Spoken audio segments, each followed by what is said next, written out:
చూస్తున్నాం. మెదక్ జిల్లా రామాయంపేట వద్ద తెల్లవారుజామున జరిగిన పోలీసుల కాల్పుల ఘటన సంచలనం రేపుతోంది. గుర్తు తెలియని కొందరు హర్యానా వాసులు దొంగిలించిన ఎద్దులను తరలిస్తున్న సమయంలో వారి వాహనాన్ని పోలీసులు వెంబడించారు. ఇది గమనించి వారు పోలీస్ పెట్రోలింగ్ వాహనాలపై రాళ్లతో దాడికి దిగారు. ఈ ఘటనలో రామాయంపేట ఐఎస్ఐ గాయపడ్డారు. అలాగే 3 పెట్రోలింగ్ వాహనాలు దెబ్బతిన్నాయి. మొత్తం మీద ఈ డీసీఎం వెహికల్ ని పేట్ బషీర్బాగ్ వద్ద పోలీసులు పట్టుకున్నారు.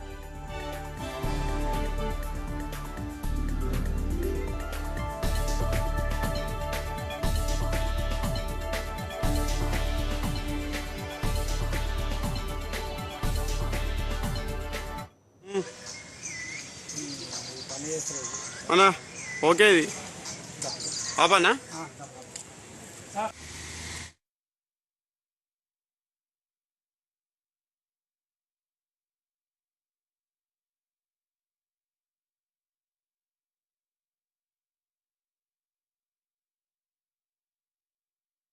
నిన్న రాత్రి మెదక్ జిల్లా మిరుదొడ్డి నుండి దాదాపు 3 ఎడ్లను అదేవిధంగా టాటా ఏస్ బండి HR 38S 8835 వాహనంలో మంచి పెద్ద ఎడ్లను దొంగలించి వస్తుంటే రామాయంపేట దగ్గర పెట్రోలింగ్ చేస్తున్నటువంటి ఏసీ వాటిని ఆపడానికి ప్రయత్నం చేస్తే అతని జీబును ఢీకొట్టి అదేవిధంగా అతన్ని గాయపరిచి అతను 2 రౌండ్లు గాలిలో కాల్పులు జరపడంతో అక్కడి నుంచి వాళ్ళు పారిపోయి చేగుంట తూప్రాన్ మీద వస్తుంది. తూప్రాన్ వేస్తే టోల్ గేట్ దగ్గర ఆపడానికి ప్రయత్నం చేస్తే టోల్ గేటును ఢీకొట్టుకొని వచ్చి మిర్చల్ను ఆపడానికి ప్రయత్నం చేసి మిర్చల్ బ్లూ కోట్ వాళ్ళని కూడా వెహికల్ డ్యామేజ్ చేసి కొంపల్లి దగ్గర ఆపడానికి ప్రయత్నించిన పెట్రోల్ మొబైల్ పైన రాళ్ల వర్షం కురిపించి టువర్డ్స్ జుండియల్ PS లిమిట్స్లో ఆపడానికి ప్రయత్నించిన ఏఎస్ఐ రామచంద్రపై రాళ్ల వర్షం కురిపిగా గాయపడ్డాడు. అదేవిధంగా అన్ని patrol mobiles blue colts interceptor vehicle అన్నీ మేము అప్రమత్తం చేయగా వాళ్ళు మైసమ్మగూడ దగ్గర చర్మాస్ ఇంపీరియల్ గార్డెన్లో పార్క్లో వాళ్ళు వదిలేసి వెళ్ళిపోయారు. వాళ్ళ గురించి 3 టీంలు తిరుగుతున్నాయి. పట్టుకోవడానికి మేము మరొక అనిపించి చేపట్టాము. ఈ ఘటనపై మరింత సమాచారం ఒక కరెస్పాండెంట్ తిరుమల్ అందిస్తారు. తిరుమల్, ఈ వ్యక్తులు ఎవరనేది ఇప్పటి వరకు పోలీసులు గుర్తించారా? ఎలా జరిగింది అసలు ఈ సంఘటన? అనగానే నిన్న రాత్రి అంటే సుమారు 2:30 గంటల ప్రాంతంలో మెదక్ జిల్లా రామాయంపేట నుంచి టువర్డ్ హైదరాబాద్ వైపు వస్తుండగా రామాయంపేట చేగుంట చెక్ పోస్ట్ వద్ద ఆ చెక్ పోస్ట్ వద్ద ఉన్నటువంటి పోలీసులు ఒక డీసీఎం ను గుర్తించారైతే ఆ డీసీఎం నంబర్ హర్యానాకు సంబంధించిన డీసీఎం HR 35S 8875 అనే వాహనంలో 3 ఎద్దులను అక్రమంగా దొంగని తరలిస్తున్నట్టుగా కూడా పోలీసులకు అనుమానం ఆ వాహనాన్ని ఆపే ప్రయత్నం చేశారు. అయితే వాళ్ళు అక్కడ ఉన్నటువంటి చెక్ పోస్టులను ఢీకొట్టి పోలీసులపైకి రాళ్ళు రూపుతూ అక్కడ నుంచి తప్పించుకునే ప్రయత్నం చేశారు. అయితే ఈ క్రమంలో రామాయంపేటకు సంబంధించినటువంటి ఏఎస్ఐకి గాయాలు జరగడం. అయితే ఈ క్రమంలోనే పోలీసులు 2 రౌండ్లు కాల్పులు జరిపినట్టుగా కూడా మనకు సమాచారం అందింది. అయితే వీళ్ళు అంతటితో ఆగకుండా అదే విధంగా అదే దారిలో వస్తున్న మేడ్చల్ చెక్ పోస్ట్ వద్ద ఉన్నటువంటి మరో పెట్రోల్ వాహనం పైన కూడా దాడి చేయడం జరిగింది. అదేవిధంగా బషీర్బాగ్ ప్రాంతంలోకి ఎంటర్ అయిన వెంపటే బాలాజీ హాస్పిటల్ సమీపంలో ఏదైతే రామాయంపేట పోలీసులు ఇచ్చిన సమాచారం మేరకు రోడ్డుపై ఆ డీసీఎం ఆపే ప్రయత్నం చేస్తున్నటువంటి పేట్ బషీర్బాగ్ పోలీసు సంబంధించిన పెట్రోలింగ్ వాహనం పైన కూడా వాళ్ళు రాళ్లతో దాడి చేయడం. అయితే అక్కడ నుంచి తప్పించుకొని పేట్ బషీర్బాగ్ ప్రాంతంలోని మరో ప్రాంతమైనటువంటి కొద్ది దూరం వెళ్ళిన తర్వాత అక్కడ ఒక నిర్మాణక ప్రాంతంలో ఆ డీసీఎం వదిలిపెట్టి కూడా వాళ్ళు 8 మంది దుండగులు అక్కడ నుంచి కూడా పాల్గొనడం జరిగింది. దీనికి సంబంధించి అటు మెదక్ పోలీసులు అదేవిధంగా మేడ్చల్ పోలీసులు పేట్ బషీర్బాగ్ 3 పోలీస్ స్టేషన్ల పైన కూడా దీనికి సంబంధించిన కేసులు నమోదు చేసుకున్నట్టు ఈ 8 మంది హర్యానాకు సంబంధించిన వ్యక్తులు ఎవరు ఎంతకాలంగా ఈ ఎద్దులను ఎక్కడి నుంచి ఎక్కడ అంటే వీళ్ళు ప్రధానంగా మనం సాధారణంగా తీసుకున్నట్టయితే నగరం నుండి మన పక్క రాష్ట్రాలకు తరలిస్తుంటాం. కానీ ఇక్కడ మనం తీసుకున్నట్టయితే ఈ 3 ఎద్దులను కూడా 8 మంది హర్యానాకు సంబంధించిన ఒక గ్యాంగ్ డీసీఎం లో టువర్డ్స్ మెదక్ నుండి ఇటు హైదరాబాద్ వైపు తీసుకుని ఈ హైదరాబాద్ లో ఈ ఎద్దులను ఎక్కడ తీసుకెళ్తున్నారు, దీనికి సంబంధించిన ఎవరు, దీనికి ఈ 8 మంది సభ్యుల లేక దీని వెనుక ఇంకేదైనా ఇతర ముఠా ఉందన్న దానిపై కూడా పోలీసులు దర్యాప్తు జరుపుతున్నారు. తరంగిణి ఈ పూర్తిగా ఈ రాళ్ల దాడిలో నిందితులు జరిపినటువంటి రాళ్ల దాడిలో మొత్తానికి సంబంధించి అయితే రామాయంపేట పోలీస్ జీప్ తో పాటు మేడ్చల్ అదేవిధంగా పేట్ బస్సుకి సంబంధించిన జీపులు కూడా స్వల్పంగా డ్యామేజ్ అయ్యాయి. Tarangini. Okay, thank you Tirumal.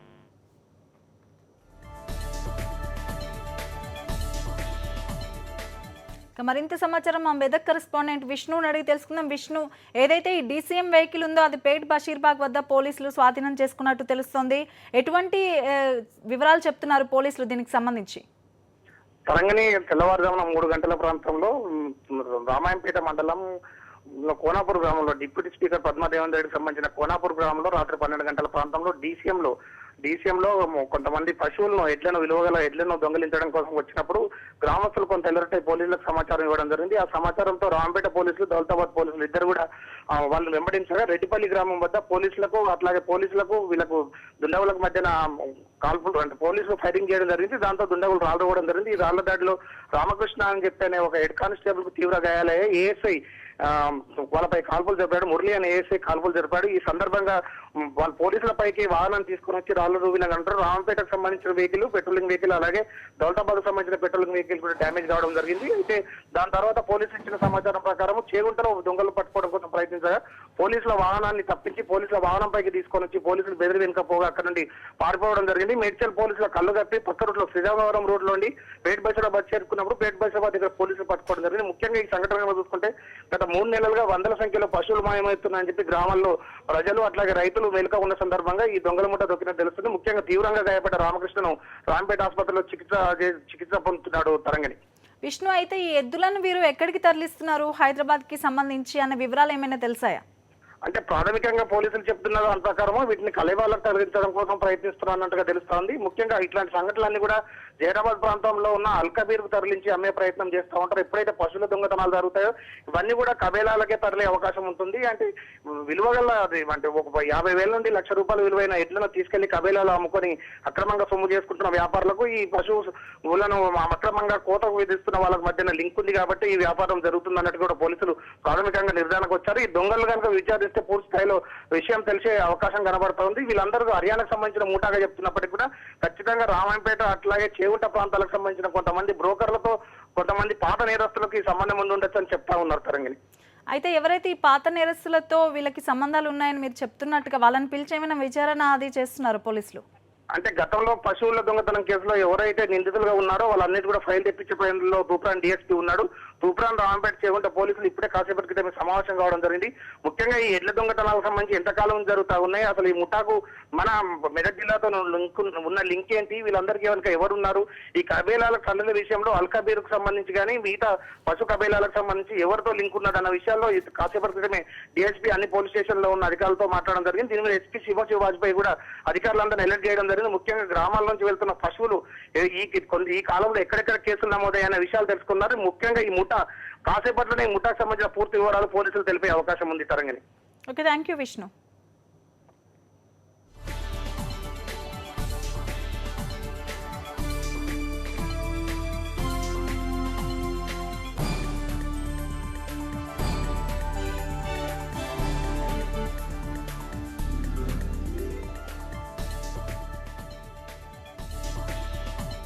Medak జిల్లా రామాయంపేట వద్ద ఈ తెల్లవారుజామున జరిగిన పోలీసుల కాల్పుల ఘటన కలకలం రేపుతోంది. గుర్తు తెలియని కొందరు హర్యానా వాసులు దొంగిలించిన ఎద్దులను తరలిస్తున్న సమయంలో వారి వాహనాన్ని పోలీసులు వెంబడించారు. ఇది గమనించి వారు పోలీస్ పెట్రోలింగ్ వాహనాలపై రాళ్లతో దాడికి దిగారు. ఈ ఘటనలో రామాయంపేట ఐఎస్ఐ గాయపడ్డారు. 3 పెట్రోలింగ్ వాహనాలు కూడా దెబ్బతిన్నాయి. మొత్తం మీద పేట్ బషీర్బాగ్ వద్ద వారు ఉపయోగించిన డీసీఎం వాహనాన్ని పోలీసులు పట్టుకున్నారు. దీనికి సంబంధించి వీరు స్థానికంగా ఈ ఎద్దులను ఎక్కడికి తరలిస్తున్నారు, పాత నేరస్తులతో ఏమైనా సంబంధాలు ఉన్నాయా, మధ్యలో ఎవరైనా బ్రోకర్స్ వీళ్ళకి హెల్ప్ చేస్తున్నారనే విషయానికి సంబంధించి పోలీసులు వివరాలు సేకరిస్తున్నట్టుగా తెలుస్తోంది.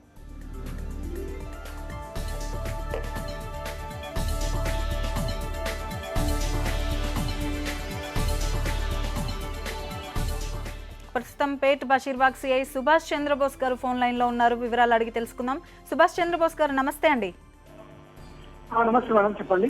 ఇలా దొంగిలించిన ఎద్దులను తరలించడం, అలాగే పోలీసులపై రాళ్లు రువ్వడం, మీరు డీసీఎం వాహనాన్ని కూడా పట్టుకున్నట్టు తెలుస్తోంది. అసలు ఎలాంటి వివరాలు తెలిసాయి మీకు ఇప్పటి వరకు? మాకు డీసీఎం వెహికల్ మరియు 3 ఎద్దులు దొరికాయి మేడం. అదేవిధంగా ఏంటంటే రామాయంపేటలో వాళ్ళు జీప్ని ఢీకొట్టి అక్కడ కూడా ఫైరింగ్ చేశారని తెలిసింది. అక్కడ చూపాన్ దగ్గర టోల్ గేట్ కూడా ఢీకొట్టి టోల్ గేట్ ద్వారా వచ్చేసి మా మెర్చల్ లిమిట్స్ లో, సైబరాబాద్ లిమిట్స్ లో బ్లూ కోర్స్ వెహికల్ కూడా డ్యామేజ్ చేశారు. మా ఇంటర్సెప్టర్ పెట్రోల్ మొబైల్ వెహికల్లపై కూడా రాళ్ల వర్షం కురిపించి వాళ్ళు అతివేగంగా 130-140 స్పీడ్ లో వెళ్ళి ఐసోలేటెడ్ ఏరియాలో చర్నాస్ పక్కన ఆపి వాళ్ళు పరారయ్యారు. 3 టీంలు గాలిస్తున్నాయి. వాళ్ళ కోసం మేము పట్టుకుంటాము. అయితే వీళ్ళు ఏ ముఠాకి సంబంధించిన వాళ్ళు అనే వివరాలు ఏమైనా మీకు తెలిసిందా అండి?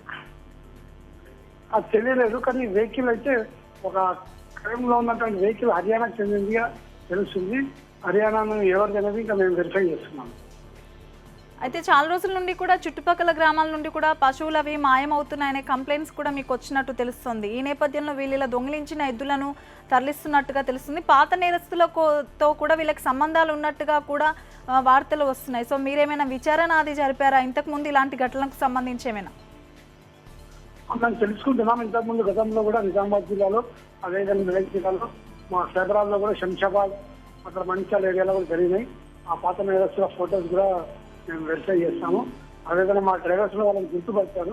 ఆ ఫొటోస్ కలెక్ట్ చేసిన తర్వాత మేము వాళ్ళని కనుక్కుంటాం.